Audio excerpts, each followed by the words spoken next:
Tempat ini dulu bukanlah mall yang popular. Ia sebenarnya pernah menjadi projek terbengkalai yang sangat lama di Johor Bahru. Tapak ini asalnya dikenali sebagai Kemayan City. Jalan Jom. Dibangunkan sekitar tahun 1990-an sebagai pusat komersial besar di kawasan Skudai. Tapi projek ini tak berjaya disiapkan sepenuhnya. Diakibatkan daripada krisis kewangan Asia 1997, pembangunan terhenti dan kawasan ini terbiar selama bertahun-tahun. Ia pernah menjadi antara projek Gajah Putih yang terkenal di Johor Bahru. Selepas lama terbiar, tapak ini diambil alih oleh pemaju baru. Projek ini dibangunkan semula oleh WCT Holdings dengan perancangan yang lebih moden dan berskala besar.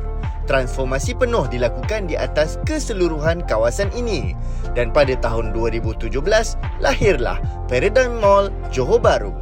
Hari ini ia menjadi antara pusat beli belah terbesar di Johor dengan lebih 500 kedai, pelbagai pilihan makanan, hiburan dan juga ice skating ring dalam mall.